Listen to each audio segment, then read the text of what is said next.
Hello all. So last வீடியோவில் நம்ம பார்த்தோம் என்ன பார்த்தோம் அப்படின்னா பாத் டிஃபரன்ஸ் டார்க்குக்கு ரெண்டு ஃபார்முலா இருக்கு. 2n-1/2 lambda, 2n+1/2 lambda. So இதில் இந்த ரெண்டு ஃபார்முலாவும் ஒரு சில மாடலில் ஒரு ஃபார்முலா யூஸ் பண்ணியிருப்பாங்க. ஸோ பசங்க கன்ஃபியூஸ் ஆகிறதுக்கு நிறைய சான்ஸ் இருக்கு. பட் ரெண்டுமே கரெக்டான ஃபார்முலா தான். ஒரே ஒரு இம்பார்ட்டன்ட் கண்டிஷன் என்ன தெரியுமா?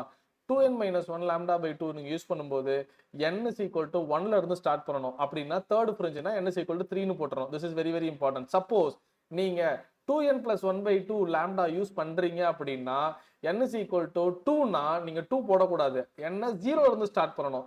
அப்ப நான் for example n is equal to 3ன்னு வச்சுக்கோங்களேன். அப்ப நான் இதுல இருந்து ஸ்டார்ட் பண்ணணும் 0 1 2. இப்ப 3ங்கிறது என்ன 1 2 3. அப்போ இந்த ஃபார்முலா யூஸ் பண்ணும்போது நான் என்ன போடணும்? அதுக்கு முன்னாடி உள்ள நம்பரை போட்டணும். Very easy. ஸோ இங்க ஒரு சின்ன எக்ஸாம்பிள் கொடுத்துறேன் பாருங்க. Fourth dark minus formula use பண்றேன். 2n-1 லாம்டா/2 யூஸ் பண்ணும்போது 4-4ஆவே போட்டுறேன். எனக்கு ஆன்சர் 3.5 லாம்டா.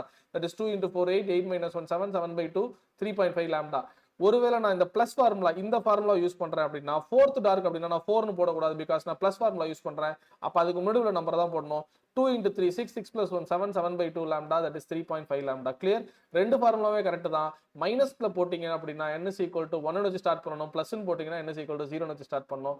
தேங்க்யூ ஃபார் வாட்சிங். உங்களுக்கு இந்த மாதிரி வீடியோ யூஸ்ஃபுல்லா இருந்ததுன்னா கமெண்ட் செக்ஷன்ல கமெண்ட் பண்ணுங்க, சப்ஸ்கிரைப் பண்ணுங்க. தேங்க்யூ.